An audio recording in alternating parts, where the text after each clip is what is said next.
And that few people are now dictating what the entirety of the planet, in so many ways, can see or hear. And it needs to be called out, and we have to stop being intimidated into silence, because the most insidious censorship is self-censorship. It's when you don't say anything and you have it debated, or you even get abuse for it, you just don't say it. And there are so many people out there, and they'll be watching this program and they'll say, yeah, I know what he's talking about, who are silencing themselves out of fear of the consequences of having their own opinion. And there are people now, almost the entirety of the Labour Party, for instance, who are not any longer criticizing the extremes of the Israeli government because they don't want to be expelled from the Labour Party. And this is how this whole thing's working. It's working through direct censorship, algorithmic censorship, and overwhelming through self-censorship. I better not say that all. And what I am really, I'm the little kid as the emperor comes along with no clothes on. And all the people are kind of fussing around him, saying, oh, nice coat, emperor. Oh, what a nice pair of trousers. And I'm going, hold on, what are we talking about? He's bloody naked. He's got no clothes on. Look at it. And that today, as Orwell predicted, is a revolutionary act. It's a revolutionary act to point out the bloody obvious. And of course, they don't want the obvious pointed out, because when it's pointed out, they're in a situation again where they can't win the debate. So they shut people up, and I will not be shut up. Yes, they'll silence me. They can ban me from Australia. They ain't going to stop me saying what I believe is right, because it's over then. It's over. This point of, which is the goal of no one can see or hear anything the authorities don't approve, comes about because people are intimidated into silence. You can't silence 7.7 billion people, or however many it is. They have to silence themselves. And you do that by frightening them and intimidating them into censoring and silencing themselves. And that's what's happening. Well, it starts in Australia. Will this continue with other countries? Well, or will the Australians wake up and say, hold on a second, we need Icke in this country. We're going to make a protest. You example the poll tax that Thatcher tried to pull in the 80s here in the UK, and people weren't having it. They went to the streets and defeated it and ended up with her downfall. But there still has to be a popular movement for this to happen, right? Yeah. Or you will be systematically banned in countries and platforms. Yeah. And in 5 years from now, it'll be more difficult for you. Yeah. But, you know, there has been a reaction in Australia. There's a petition that's closing in on 20,000 now, people demanding basically that I be allowed in. But what was interesting about Australia is that the Liberal Party, which is the government that made the decision, which is basically our Conservative Party, like the Republicans in America, and the Labour Party were both united that I should be banned, you know, because we live in one-party states now. And what I had in some talks I did last year is, this is the irony. I mean, the ironies are endless, you know, but if I wrote a book entitled Irony, it would never end. Whereby the Labour Party have been systematically targeted for being anti-Semitic. Therefore, they've conceded and conceded and conceded until basically they don't criticize Israel anymore. And there were Labour Party members from Momentum, not many, I have to say, but there were some, who were protesting outside my meetings because I'm anti-Semitic. It's just insane. They don't have the nous and self-awareness to see that the scam that's being played on the Labour Party is the same scam being played on me. Now, we talked last time, and it's worth reiterating. My philosophy on life, whether people agree with it or not, it's not the point, is that we are, if you want to go to the true I, the eternal I, We are simply consciousness. We are states of awareness, no form. We are states of awareness, states of being aware. And we experience this reality through these, what I call biological computers, these bodies, which allows us to experience a certain band of frequency that we call the world. And I'm always talking about the illusion of the label. The world is in so many ways controlled and psychologically controlled by manipulating people, not least through the lack of information about reality, into self-identifying with labels. I am this race, I am this religion, I am this sex, etc. I am this income bracket. And people self-identify with those labels. If you say to people, say to a guy, I don't know, who are you? They won't say I'm a state of awareness having an experience. They'll say, oh, I'm Bill, I come from Blackburn, and I drive a bus. That's their self-identity. No, those labels are not who you are, they are your experiences. So when someone says, I am a Muslim, well, no, that's your experience. I mean, do you think when you leave the body, you're still a Muslim? Do you think before you came in here, you were a Muslim? I mean, these religions and these constructs and these labels are a feature of this frequency band we call the world. You come in, you pick up labels, not least through where you're born. If you're born into a Muslim family, you're almost certainly going to be a Muslim. If you're born into a Christian family in the southern states of America, you're almost certainly going to be a Christian. You're born into a Jewish family, you're almost certainly going to be follow Judaism or whatever. So the labels are not even decided upon often, they're just inherited through where you're born. So these labels are transitory experiences, incredibly transitory experiences. So whatever people agree with that or not, and I talk about it in detail in the books, that's my philosophy on life. It's the ultimate non-racist philosophy. Because I'm saying all these labels are irrelevant. You're a different color to me. It's just a different version of a biological computer. You know, if we were on the moon, the two spacemen on the moon, would we be fighting over where our spacesuits were made and what color they were? Of course not. We think that was crazy. Hey, Houston, we've got a problem. But because of this illusion of reality that we experience and believe in, and the labels we believe in and self-identify with, we have all this divide and rule, which is the essential component of a few controlling the many, based on labels. So let's take the Australia example. This is how crazy it gets, man. My philosophy is the ultimate non-racist, non-label philosophy. I don't judge people by labels because I know it's a transitory experience. I know that the person that calls himself this, that, or the other is a point of attention within the same infinite awareness that I am. We're all expressions of each other. So that's my philosophy. And I get banned from Australia on basically the say-so of one man, this guy Abramovich, who is utterly and totally self-identifying with his label. The fact that he is Jewish dictates and colors his every perception, his every action, his every point of observing everything. Whereas I'm saying, look, mate, chill. It's just an experience for a 70 years and 10. Your consciousness, having the experience, the same consciousness that I am. And yet I am the racist and he is the anti-racist. I'm saying in my talks, we need to love each other. Because the fact that we've stopped doing it on a large scale, and we are now having these fault lines of hate and abuse created to divide us, is what's allowing the imprisonment, the enslavement to happen.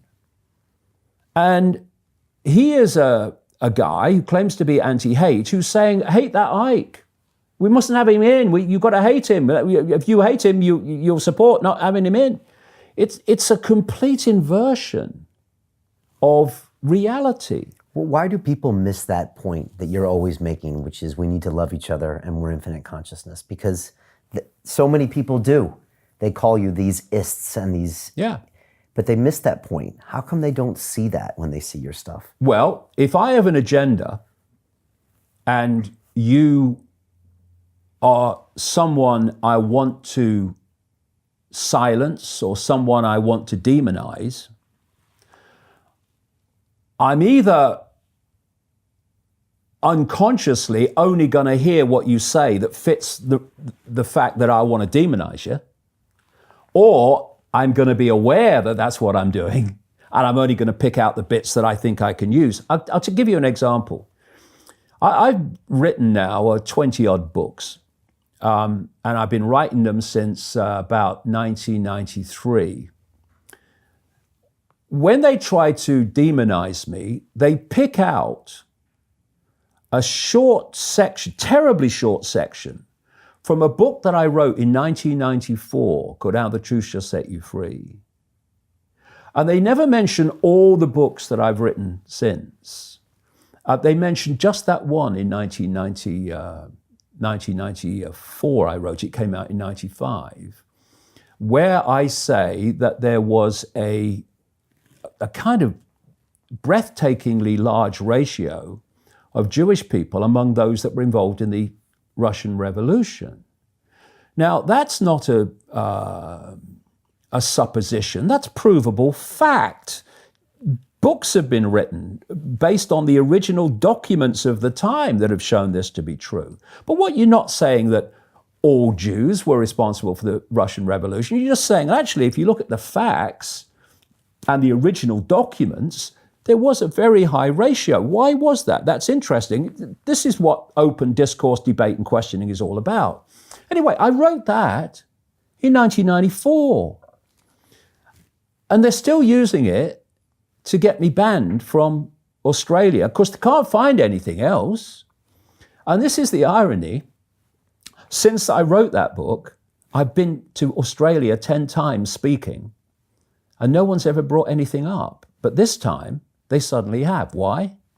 Because I'm starting to have a greater and greater effect on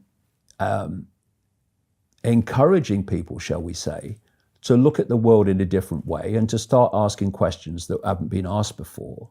And I'm becoming more and more, from their point of view, dangerous to their agenda because I'm exposing it.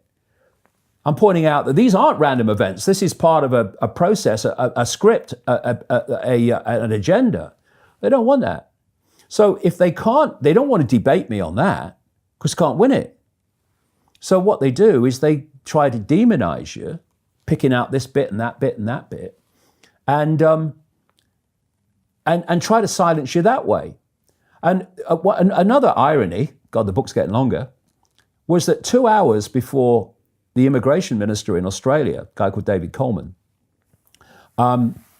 sent us this document revoking my visa while me and my son Jamie are sitting in a hotel bar waiting to get the bus to the airport. 2 hours before that, I was being interviewed by an Australian Jewish journalist, and she was laughing at the fact that I was being called anti-Semitic because she'd done a very revolutionary thing. Eve Fisher, her name is, very, very intelligent woman. She'd done a very, very revolutionary thing. She'd read my books. And she knew what was being said about me was a nonsense. But of course, most people haven't read my books if you take the totality of the population.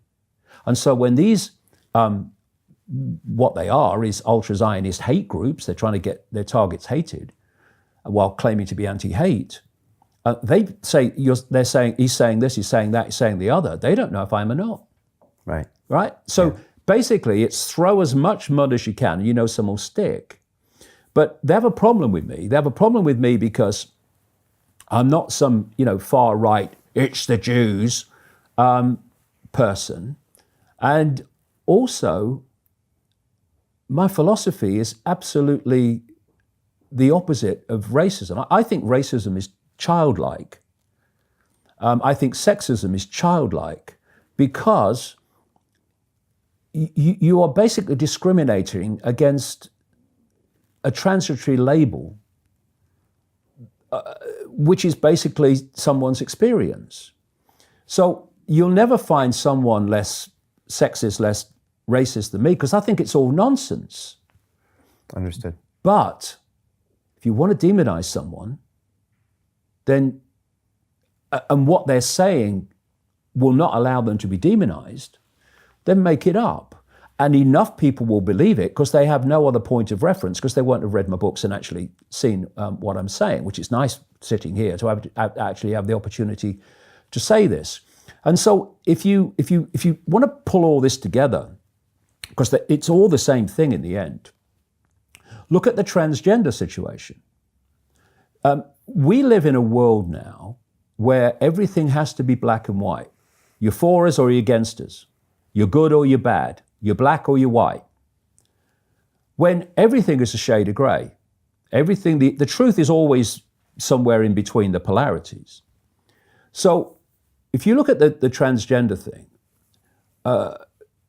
again, it comes under this heading of, if it's the agenda, you won't have the right for another opinion. Because if you're trying to sell the idea that there is no biological difference between men and women, well, you're on a loser, because you can't win that debate. But if you silence the opposition and you intimidate them into silence through abuse and all the rest of it that comes from that, then you don't have to win the debate. Of course, there is no debate, and your view will prevail, and we're seeing it prevail all the time. Now, this is the difference. If people feel that they're in the wrong body, that's none of my business. It's their business. And if they want to self-identify as a sex different to their body, good luck to you, mate. It's your right to do that, and B, it's none of my business. But that's not what it's about. That's the foot in the door. The foot in the door says we must not discriminate against transgender people. Okay, my hands go up. Absolutely agree with you. We shouldn't we discriminate against anybody? But that's when it starts, and then it starts to move. And now suddenly you can't say this, you can't say that, you can't have this opinion, you can't have that opinion. If you're a parent and you don't like what's being taught to your kids at school, then you're a bigot, and you're a transphobic, and the whole thing expands from the initial we mustn't discriminate against transgender people. And now we have this situation now where if you argue against toilets for boys, girls, or anybody in a school, where the girls at the school are kind of intimidated and don't like it, well, you're kind of transphobic. Now, this is what happens when the agenda kicks in. And we won't have time to go into it now, but I go into it in the books, particularly my last book, about what this transgender agenda is really about. And it's absolutely nothing to do with stopping discrimination against transgender people, nothing. There's a much longer goal. Is any of this about that stuff, or is it just about the control and the ultimate limiting of information? And is it all about the same goal? About keeping us politically correct? It's all about the same goal. But you know, if we have the time to go into the whole the technology agenda and the AI agenda, then maybe I could bring it in there. But the point being that when it's the agenda, everything gets ridden over roughshod. I'll give you an example. There was the feminist movement, and the feminist movement wanted more equality for women. Okay, my hands go up again. And not discriminating against women, my hands go up again. Yeah, I'm all with you. I think that it has now gone the other way, where there's discrimination against men. I mean, we've gone past the balance point. But anyway, but so feminism was was, if you like, the politically correct subject of the time. But now this other agenda is coming in, which is the transgender agenda, which is now usurping the feminist agenda. It means that if you're a feminist, this is now, you can see it widely, if you're a feminist and you don't, for instance, think that women's sport should be destroyed as a competition, and it is being increasingly, by people with male bodies that identify as women taking part in women's sport. I mean, who do they think is going to win the weightlifting? If women, as we've seen with people like Martina Navratilova, the tennis player, and others, if you then, as someone representing women, say, this is destroying our sport, you are now a transphobic. You are now this and anist and whatever, because you're getting in the way of the agenda. It's nothing to do with what's right and what's fair and how it's affecting women and women's sport. It's nothing to do with young girls at school that feel uncomfortable with being in toilets with boys. Nothing to do with, for instance, some examples I put in my last book, in a hostel for women suffering domestic violence, are told that they have to share a room with a man because the man self-identifies with being a woman. And if they don't like it, well, they can leave. This is not about fairness. It's not about justice. It's not about inclusion. It's about exclusion on behalf of basically an agenda.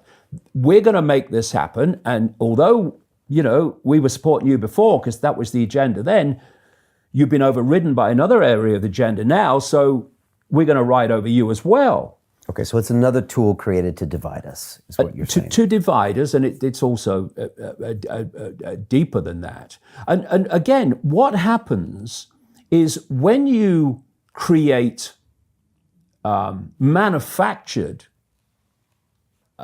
discrimination, what gets lost? Real discrimination. Real discrimination against Jewish people, real discrimination against transgender people, real discrimination against people on the grounds of color. That gets lost in the great tidal wave of manufactured discrimination. Okay, which is also all happening online and on social platforms. Because if you can persuade people they're discriminated against and they are victimized, you can get them into a situation where they feel offended by more and more things. You've got more and more excuses to censor. Everything is connected. It's a web where everything cause and affects everything else. Okay, let's talk about censorship. Alex Jones was recently deplatformed off pretty much everything in America. Yeah. What did you think of that?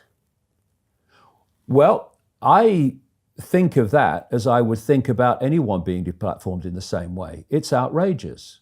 There's many things that Alex Jones says that I don't agree with, many things that I do, but many things I don't agree with. I didn't agree, for instance, with his support of Trump. I thought he was completely misguided on that by believing that Trump was different. He's not. We're seeing that. If you are different, you don't make John Bolton your national security advisor and let him run foreign policy in the way that was run over previous administrations. So, but the point is, it's not about whether you agree with someone or not, about everything. It's their right to say it. Because what is freedom of speech? Again, it's the freedom to speak. If anyone at all does not have that freedom, there is no freedom of speech for anybody. There's only the freedom to conform within the parameters of what is considered to be allowable freedom of speech. But are there limits? I mean, Holocaust deniers yelling fire in a crowded theater, are there limits? Well, this is an interesting point, which I do talk about. The limit or the question is where the limit is applied. This is my philosophy. People should be allowed to say whatever they like. If they are doing the things that you talk about, there are laws against that. There are laws against doing that. There's laws against incitement to violence, laws against incitement to burn someone's houses down. But those laws are applied after the point of delivery. And once that is dealt with after the point of delivery, there is no way that any authority can dictate what people see and hear, because it's all after the point of delivery. Once you start censoring before the point of delivery, through self-censorship, through algorithmic censorship, and through laws of various kinds, you are now entering very dangerous ground within which authorities now have the power to decide what people see and hear. And of course, that power is abused because they get more and more reasons to censor more and more things before the point of delivery. So you can start out by saying, we must stop people kind of recruiting for terrorism, okay? But again, you can deal with that after the point of delivery. And do you want to know where the people recruiting terrorists are or not? But that's not where it stops. Then you go, fake news. People putting out fake news. We must stop fake news. We must stop fake news being posted. Well, the BBC would be finished for a start, and CNN if you ban fake news. But there's another excuse. And then there's political correctness of various kinds. Oh yeah, we must stop that. And then, well, we must stop basically anything that upsets anybody. And then somebody goes crazy in New Zealand, and so you say, okay, we must stop anybody posting anything about white nationalism or whatever.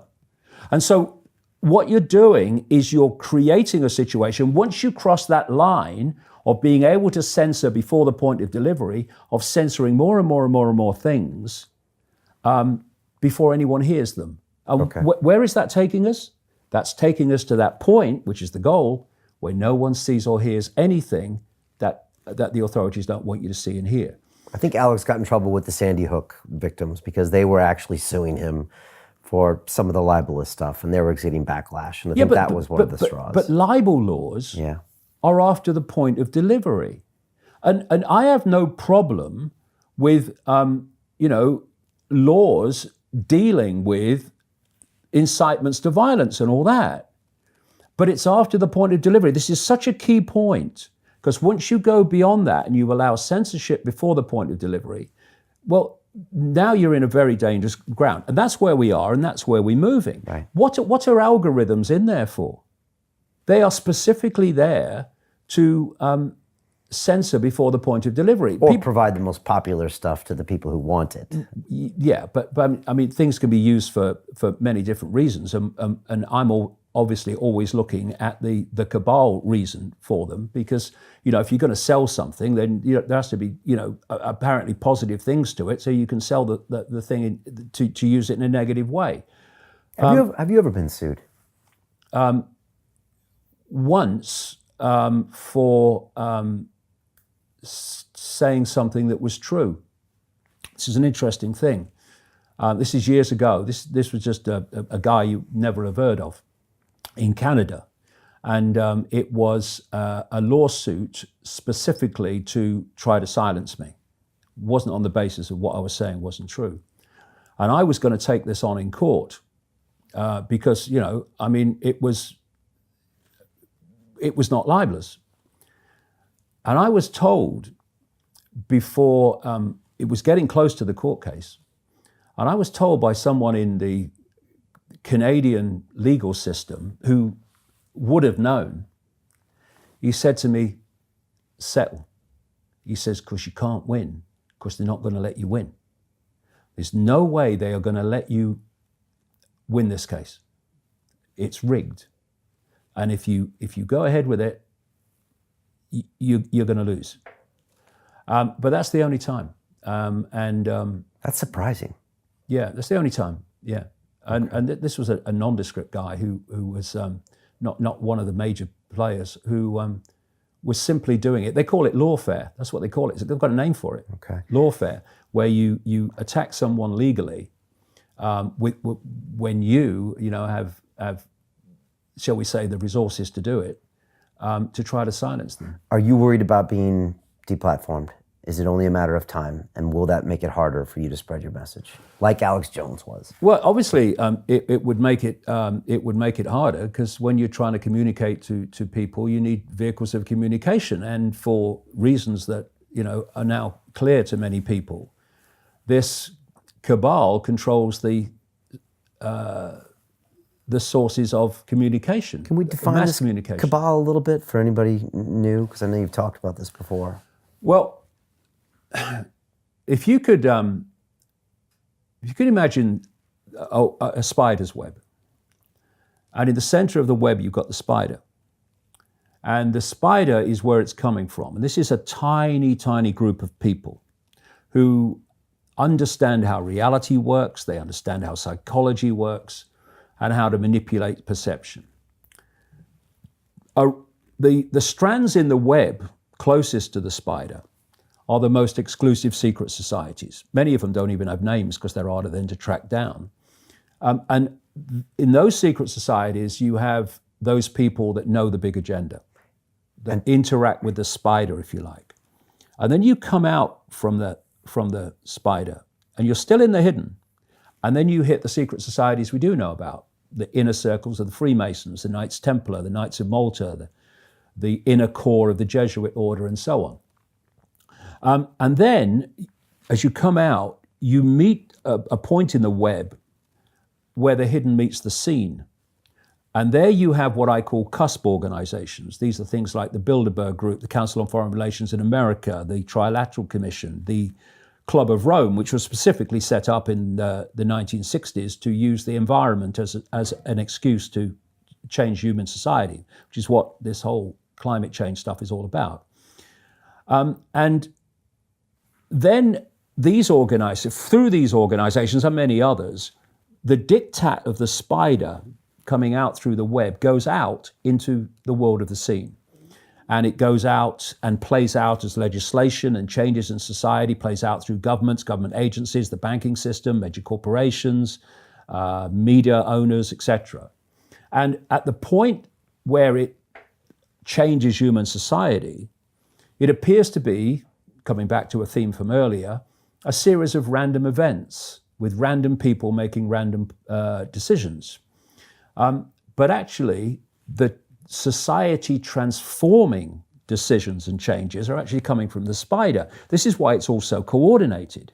So, for instance, if you come out into the world of the seen, that part of the web, and you see Facebook, and you see Google, and you see Amazon, if you follow that back through the web, you're going to the real controllers. And I'd say the same with Apple and this stuff. And so you then have, in the public arena, this clearly coordinated response where all of them together ban Alex Jones. It's in one go. Well, I mean, what are the, Twitter waited a little while. Yeah, they waited a little while, yeah. But then went. And, if people are frightened of information, why are they frightened of information? I'm not frightened of information. I'm not frightened of people having a different view to me. I'm not frightened of people questioning or challenging what I'm saying. Because people who are confident and assured that they feel that what they're saying has validity, they welcome challenge, because then they can express themselves and show that they do have validity because they are meeting this challenge. They are answering these questions. People who are not sure that they have validity or know that what they're doing won't stand up to scrutiny, they stop the scrutiny. And for all, the things that I don't agree with about Alex Jones and what he says, he's said a lot of things over the years that people needed to hear. And, you know, for Alex Jones is everybody, in the sense of this is an unfolding agenda. So where we are is where we are. It's not where it's supposed to end. So it's Alex Jones today, and you who are celebrating the fact that Alex Jones has been deplatformed, it will be you tomorrow. And then you'll say, oh no, this is outrageous. Yes, and it was when Alex Jones, someone you didn't agree with, was deplatformed. Why are we so fearful of other people having different opinions? And what's happening, and this again is a really important point, is that the old traditional left that I grew up with, I still can see the pictures on black and white television of mass marches of students at Berkeley University in California demanding freedom of speech in the flower power days and stuff. And now students at that university and other universities, they go on marches or protests demanding that freedom of speech is deleted. And they don't realize that eventually it will be their freedom of speech that disappears. It's like that great saying from that pastor Niemöller in Nazi Germany. First they came for the Jews, and I was not a Jew, so I did nothing. Then they came for the communists. I was not a communist, so I did nothing. Then they came for the trade unionists. I was not a trade unionist, so they did nothing. I did nothing. And then they came for me, and there was no one left to speak out for me. And what's happening is people are being picked off in groups. Yes, it's so-called conspiracy theorists now, much of which is provable fact, by the way. But it'll be someone else tomorrow, and then someone else, and then someone else, until we've reached that point where people are only allowed to say, or even have the vehicle of saying, what is acceptable to the authorities. And that's precisely what George Orwell was talking about in 1984. When, by the way, as people will remember if they watch the movie of 1984, you had that session every day of hate, where they put the picture of Emmanuel Goldstein, the villain of Big Brother, who he used to demonize and unite the population in hatred of him. They put his picture up, and they had to shout hatred at the picture. But what was it, 2-3 minutes? Well, what is that except what we're seeing now from this progressive left that's not progressive at all? It's regressive. And not only that, it claims to be anti-fascist while using all the techniques of fascism. It's worth it's a sobering thought, really, to contemplate on what happens when any tyranny gets power, whether it's a Nazi tyranny, a Stalinist tyranny, whatever, wants to control the information, wants to shut down all debate and all criticism and all challenge and all information that will get people to question what the tyranny is telling them to believe. So what did the Nazis do? They burnt the books. They used to break up public meetings with their stormtroopers where people were challenging the Nazis. What happened in Stalinist Russia? The same. And here we have people now who've been through fierce programming. I do feel for them, really, through the universities and colleges, not least of America, who are claiming to be anti-fascist, who are using the very same techniques that fascism and Stalinism used, and all tyrannies always use. But they have such lack of self-awareness, they can't see that they are everything they rail against. And what we have is a thought process, I say what passes for a thought process, which basically says, I am right. And because I am right, anyone that has a different opinion is by definition wrong. And because they're wrong, what does it matter if they have freedom of speech or not? They're wrong. So freedom of speech doesn't matter. This guy who took me to court in Canada was interviewed by the Independent Sunday magazine, as it was then, and actually said this: Icke is clearly mad, therefore all his followers, as he called them, I hope I don't have any, are also mad. And this was the line: so what is the benefit in allowing him to speak? And that is what I'm seeing now, increasingly.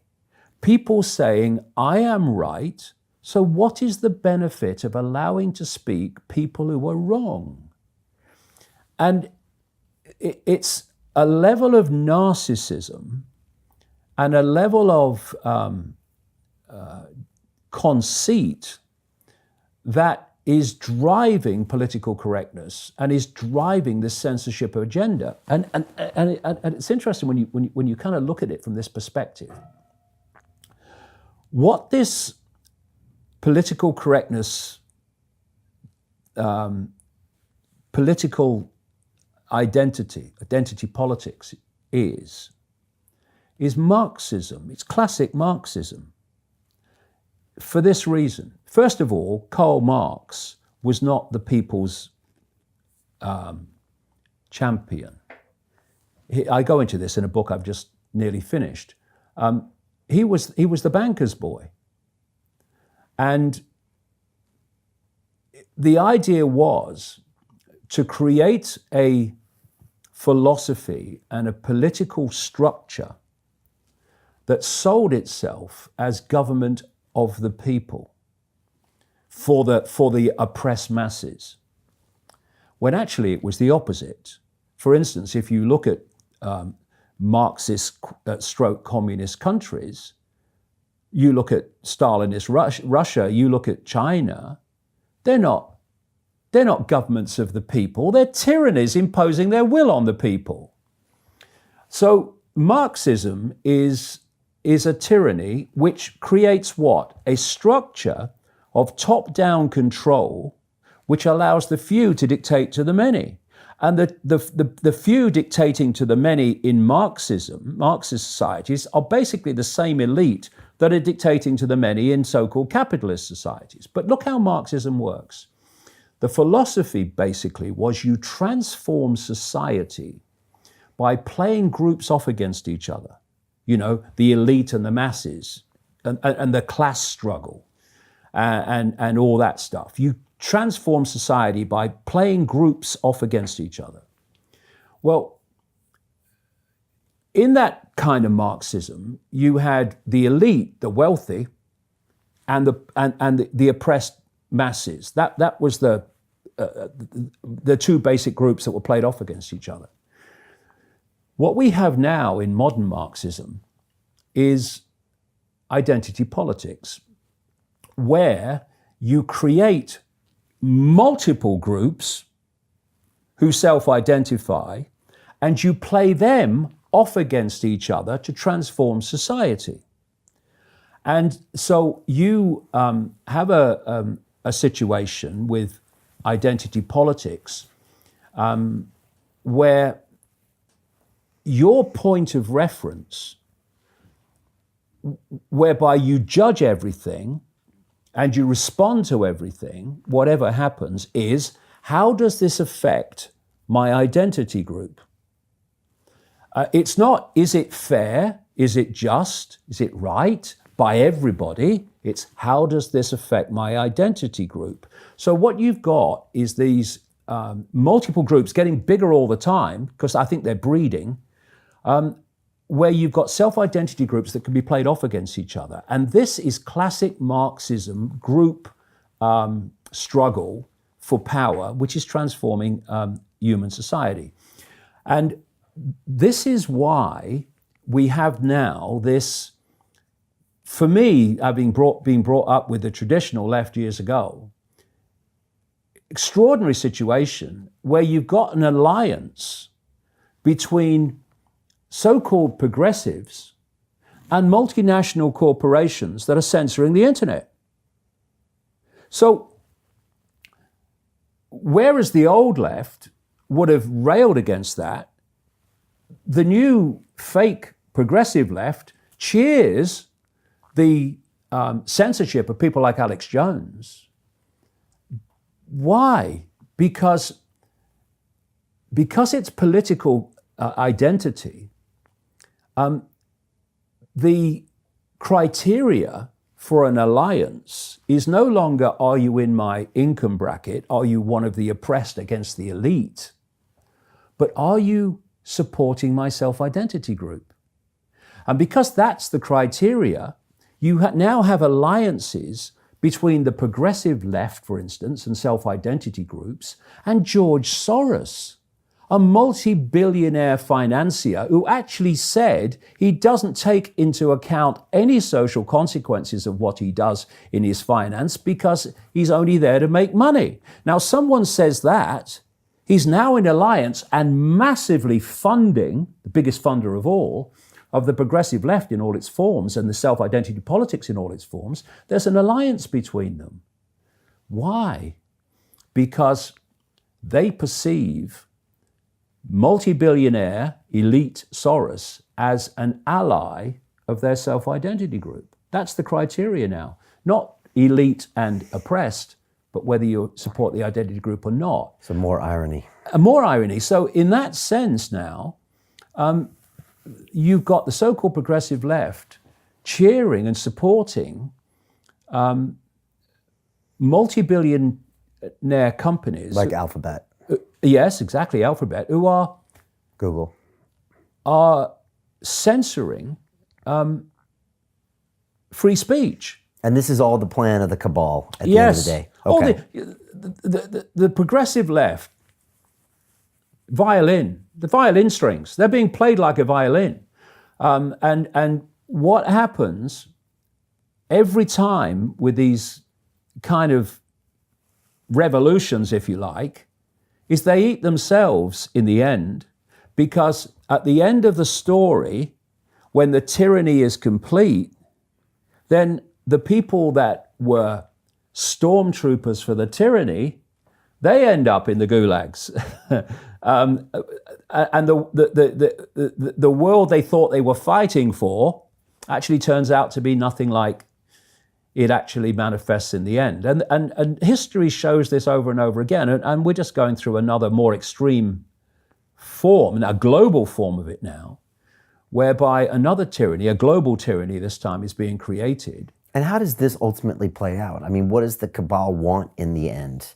And also, I mean, these aren't necessarily human entities, this cabal that's controlling In the this. end, they're not. No. Okay. In the end, they're not. Why not get rid of us all? But in the totality of what's happening in the world in general, you know, there is this web here, and the spider I talked about is ultimately not human. No. And what is its agenda ultimately? Do you believe?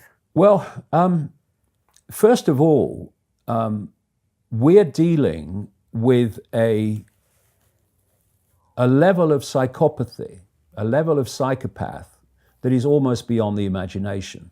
So you're not dealing with a rational consciousness. You can't comprehend it as humans. You're not dealing with a rational consciousness. I mean, what's rational about a serial killer? Nothing. What's rational about people that act against others in ways that cause horrific consequences for others? Nothing rational about it. It's madness. It's a fundamental psychological flaw in their psyche. It's what psychopathy is. And what is the greatest trait of a psychopath? Lack of empathy. Having no ability to put themselves in the feelings of those they affect. And once you have no empathy, which is what psychopaths don't have, you have no emotional consequence for anything you do. So you have no limits. There's no fail-safe mechanism of human behavior, which is empathy. I can't do this because look at the effect it will have on these people. I couldn't do that to them. When that's gone, anything goes. This is why this cabal